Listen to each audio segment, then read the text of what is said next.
Sugar కానీ బెల్లం కానీ ఏది వాడకుండా ఈ రోజు అయితే డ్రై ఫ్రూట్ లడ్డు చేశాను. చాలా చాలా టేస్టీగా ఉంటుంది. అలాగే హెల్త్ కూడా చాలా మంచిది. చిన్న పిల్లల నుండి పెద్ద పిల్లల వరకు ఎవరైనా తినేయొచ్చు.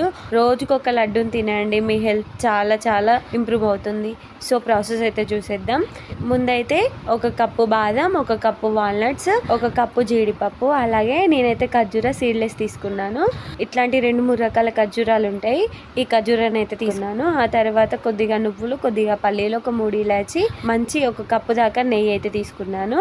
ఆ తర్వాత బాదం, కాజు, వాల్నట్స్ ఈ మూడింటిని వేరువేరుగానైతే ఫ్రై చేసుకోవాలి. ఆ తర్వాత వేరువేరుగానే పౌడర్ చేసుకోవాలి.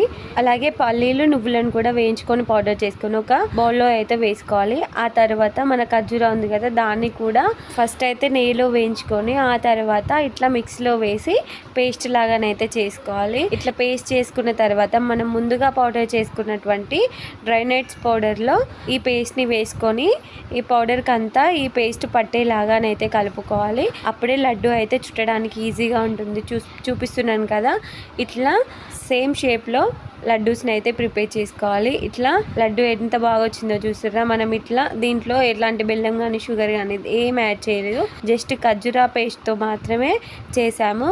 మీకు ఇష్టమైతే వేరే డ్రై ఫ్రూట్ని కూడా యాడ్ చేసుకోవచ్చు, లైక్ అంజీర్, కిస్మిస్, అలాగే పిస్తా ఇట్లాంటివి. ఇంకేంటి, నా వీడియో నచ్చిందా? అయితే ఒక లైక్ చేయండి. మీరు ఇచ్చే ఒక లైక్ వల్ల నా వీడియో అయితే ఇంకా కొంతమందికి రీచ్ అవుతుంది. అట్లనే ఫుల్ వీడియో కోసం అయితే నా ఛానల్ నేమ్ కింద ఉంటుంది, చూసేయండి. Thank you for watching. Bye bye. Subscribe my channel.